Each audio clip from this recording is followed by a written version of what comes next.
Assalamualaikum warahmatullahi wabarakatuh. Pada pertemuan kali ini kita akan membahas tentang looping.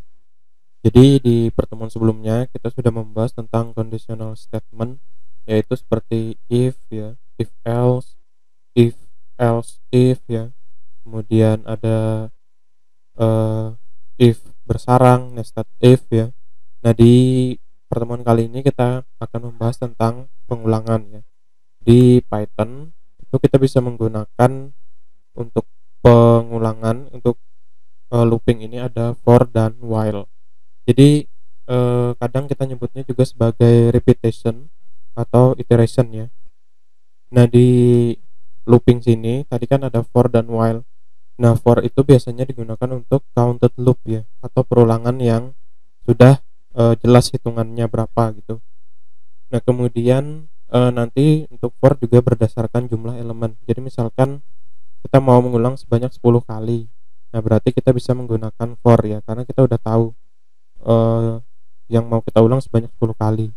Kemudian untuk while itu adalah uncounted loop ya, perulangan yang tak terhitung gitu. Nah, kenapa di sini disebut tak terhitung? Jadi untuk while itu dia akan dieksekusi ketika nanti ada kondisinya bernilai true ya. Jadi di while itu dia akan cek dulu kondisinya true atau false. Ketika true baru dilakukan perulangan terusnya ya. Jadi dia akan berhenti ketika kondisinya bernilai false. Bedanya tadi dengan for, kalau for itu dia udah jelas pengulangannya berapa, tapi kalau while itu menunggu sampai kondisinya bernilai false ya. Jadi selama dia bernilai true nanti bakalan dijalankan terus. Nah, langsung saja masuk ke case-nya, ke contohnya. Jadi kita masuk ke Python looping dulu untuk yang for ya. Nah, di sini saya sudah siapkan sebuah source code. Jadi di sini nanti ada beberapa source code yang bisa kita coba ya. Jadi di sini langsung aja kita coba. Silahkan dibuka dulu Python IDLE-nya. Jadi di sini saya sudah siapkan. Oke, nah seperti ini. Jadi yang pertama itu buatlah sebuah file dengan nama for ya. Nah, di sini kita buat dulu sebuah file, kita siapkan sebuah file dengan nama for. Kita save.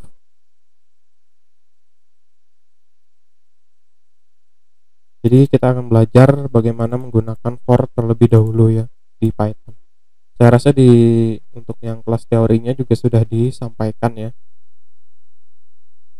Nah, di praktikumnya kita dalamin lagi.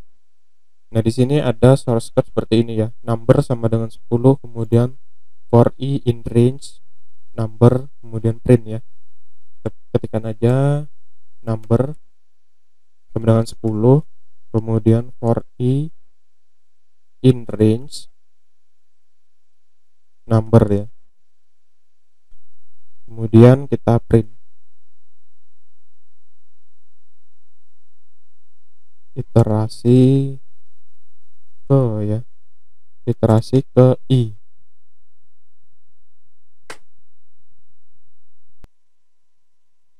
Oke, iterasi ke i ya. Nah, sekarang kita coba tes jalankan. Kita run. Nah, di sini muncul iterasi ke 0, 1, 2, 3, 4, 5, 6, 7, 8, 9 ya. Nah, jadi kalau kita lihat lagi ke source code-nya, kita sudah tahu nih yang mau kita ulang itu sebanyak 10 kali gitu. Kita mau mengulang kalimat iterasi ke sampai 10 kali ya. Jadi di sini dari 0 sampai 9. Jadi untuk yang for dia di defaultnya dia mulai dari 0 ya. Jadi range di sini kan kita punya range nih. Range number ya. Jadi aslinya itu kan seperti ini. Range number. Nah, tapi sebenarnya di awalnya itu ada seperti ini ya. 0,10 ya. Jadi dia mulainya dari 0 sampai 9. Nah, artinya iterasinya ada 10 tapi dimulai dari 0 ya. Nah, kalau kita hilangkan, anggaplah ini kita komen dulu seperti ini ya. Nah, kita coba ulang lagi. Ini saya close, kemudian saya ulang lagi run modul. Nah, ini kan sama aja ya, 0 sampai 9 ya. Nah, kalau kita tidak tuliskan di sini langsung 10, berarti dia sama aja. Jadi dari 0 juga sampai 9 ya. Jadi defaultnya seperti itu.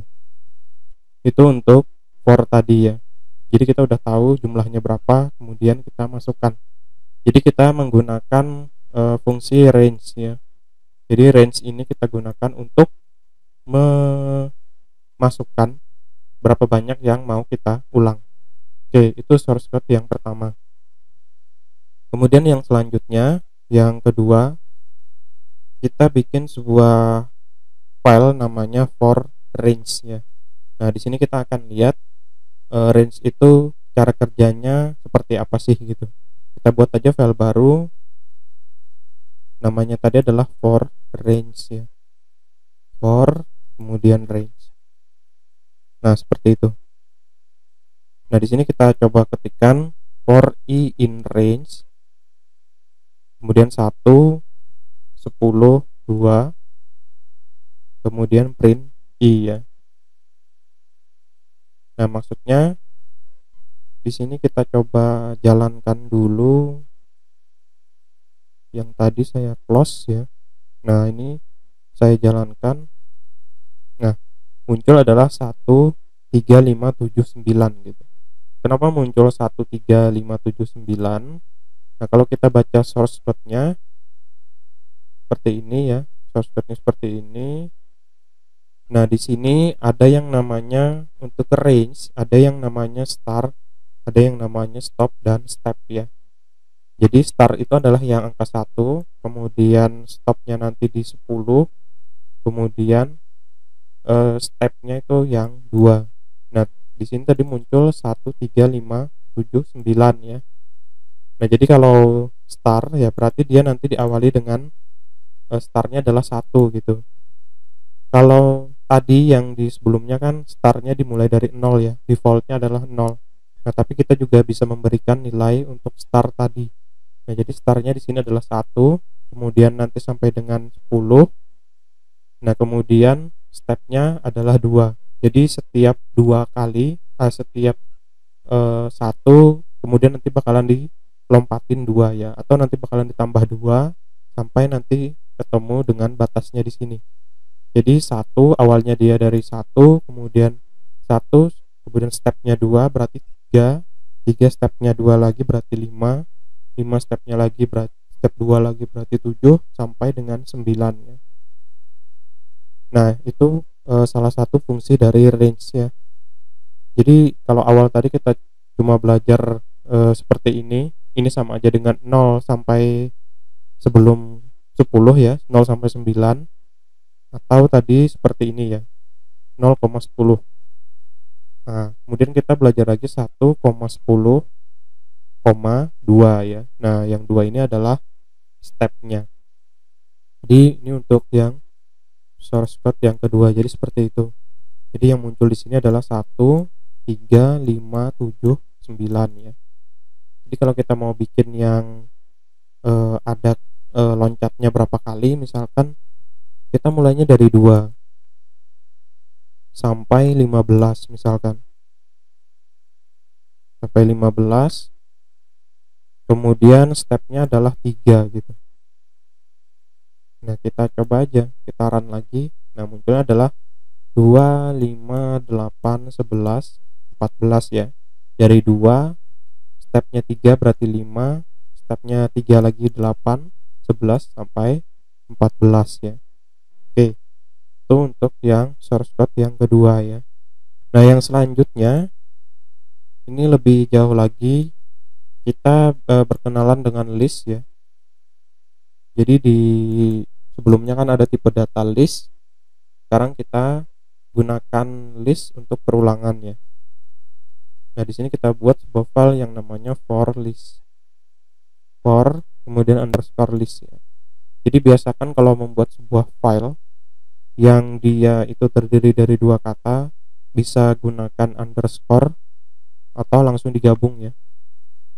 Jangan jangan biasakan ketika dia namanya itu dua kata itu malah dikasih spasi ya, jangan seperti itu. Oke, yang ini saya tutup dulu seperti ini, kemudian oke ya, seperti itu. Nah, kita bikin di sini source code-nya adalah data. Kita bikin sebuah list dulu. Masih ingat sebuah list itu dia bisa menampung berbagai jenis tipe data. Jadi misalkan di sini ada number ya, ada number dan string ya. Ada integer dan string. 5 6 ada integer, ada float ya 8,2, 9,3, kemudian yang terakhir adalah 10. Oke, nah kita udah punya data, list data, kemudian kita buat sebuah variable yang namanya LMT. LMT mungkin maksudnya adalah limit ya. Jadi panjangnya di sini kita hitung. Di data itu ada berapa ya jumlahnya, datanya ada berapa di dalam list data. Kemudian kita lakukan perulangannya for i in range. Nah, kita manfaatkan si panjangnya data tadi sebagai ukuran di range-nya ya. Jadi di sini print data index ke ya seperti itu. I adalah koma data i ya. Nah, seperti itu. Jadi ini saya besarkan. Nah, jadi kalau kita ulang, nanti yang muncul adalah isi dari si list data ini. Kenapa? Karena di sini kita memanggil indeksnya ya. Data kemudian i ya. Nah, kita coba running dulu. Nah, jadi data indeks ke-0 adalah 1, indeks kedua, indeks ke-1 adalah 2. Nah, sampai seterusnya sampai indeks ke-9. Nah, taunya indeks ke-nya ini dari mana? Ini dari panjang datanya ya. Jadi kan di sini ada len. Len itu adalah length ya. Jadi panjang datanya. Jadi banyaknya data yang ada di dalam sebuah list itu bisa kita hitung menggunakan len ya. Kemudian di sini kita manfaatkan range ya. Jadi for i in range, kemudian len ya. Sebenarnya bisa aja langsung kalau kita mau masukkan seperti ini. Nah, len data seperti itu ya. Nah, tapi di sini kita bikin aja variabel, kita simpan ke dalam sebuah variabel yang namanya LMT atau limit. Nah, ingat ya tadi kalau misalkan tidak diikuti dengan starnya, jadi starnya mau diikutin berapa, itu berarti defaultnya nanti adalah 0 ya. Berarti untuk list kan dia berupa indeks ya. Untuk memanggil nilai 1 berarti indeksnya adalah 0 ya. Jadi makanya di sini kan data kemudian indeks ke 0. Nah, yang muncul adalah 1 gitu. Kemudian sampai ke 10 ya. Nah, i ini apa? I ini digunakan sebagai ininya. Jadi di sini kan ada for i in range limit ya. Jadi i-nya itu nanti mewakili nilai yang ada di range ini gitu. Jadi mulai dari 0, 1, 2, 3, 4, 5, 6, 7, 8, 9 ya. Makanya di sini data ke 0 itu berapa? Data ke 1 itu berapa gitu. Nah, ini kalau kita menggunakan list ya bersamaan dengan for ya. Jadi kita bisa melakukan pengulangan, kita bisa menampilkan isi dari list menggunakan for. Oke, selanjutnya source code selanjutnya adalah for condition ya. Nah, di sini kita menggunakan if di dalam for ya. Baik, kita buat aja sebuah file yang namanya for condition. For condition. Oke. Untuk source code-nya, jadi kita buat sebuah list dulu. Data sama dengan 1 2 3 4 5 6 7 8 9 10 ya. Nah, kita buat for i in data. Kemudian kita lakukan kondisional ya. Di sini ada kondisinya. If i modulus 2 sama dengan 0, sama dengan 0, print i adalah bilangan genap ya. Kemudian else ya, i adalah bilangan ganjil ya. Oke, else print i adalah bilangan ganjil. Oke, nah seperti ini kita coba jalankan.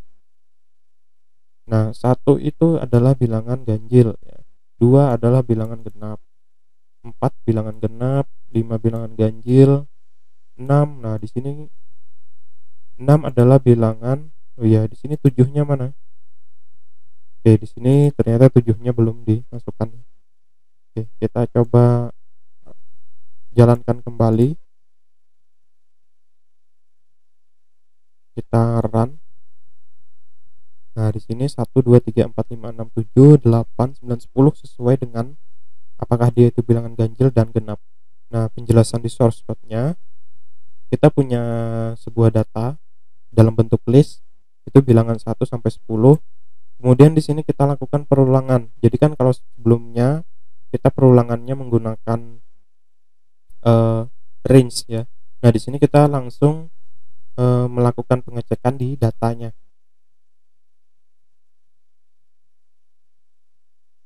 Jadi di sini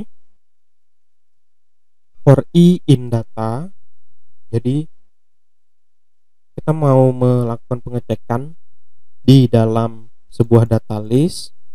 Nah, kemudian kita mau melakukan perulangan ya. Kita mau melakukan perulangan data list ini. Kemudian di dalamnya kita lakukan kondisi. Nah, kondisinya apa? Jika i modulus 2 sama dengan 0. Jadi masih ingat ya operator. Jika nilai i modulus 2 sama dengan 0, print i adalah bilangan genap. Jadi i-nya yang di sini adalah semua data yang ada di dalam list ini gitu. Jadi pertama dia ini dulu. I-nya yang pertama adalah 1 dulu. 1 modulus 2 sama dengan 0. Apakah nilainya true atau false? Jadi kalau di if ya, ada if berarti kan yang nilainya yang keluar itu cuma ada 2 gitu, true atau false. Nah, apakah i modulus 2 sama dengan 0? Apakah 1 modulus 2 sama dengan 0? Ketika nilainya adalah false, ketika nilainya adalah true, maka dia masuk ke statement ini. Tapi kalau dia adalah false, maka dia masuk ke sebelah sini ya. Nah, i modulus 2 itu kan tidak sama dengan 0. Nah, makanya dia masuk ke else ini gitu. Kemudian dilanjutkan lagi dengan nilai 2. 2 itu 2 modulus 2 itu apakah sama dengan 0? Nah, jawabannya adalah true. Nah, makanya masuk ke blok sini. Nah, di sini dia bakalan melakukan perulangan terus sampai si datanya ini habis ya. Jadi seperti itu. Jadi ini untuk yang source code ke-4 tadi ya. Melakukan perulangan di dalamnya kita masukkan kondisi. Nah, yang ini untuk yang for. Oke, nanti kita masuk ke yang ke while ya. Oke, yang for ini saya cukupkan dulu ya. Semoga bisa dimengerti ya penggunaan for. Jadi penggunaan for itu kita udah tahu jumlah datanya, kita mau melooping sebanyak apa kita udah mengerti. Nah, nanti kita gunakan for ya. Terus di dalam for kita bisa menambahkan kondisi lagi gitu. Oke, sekian video untuk yang for. Terima kasih, semoga bisa bermanfaat. Assalamualaikum warahmatullahi wabarakatuh.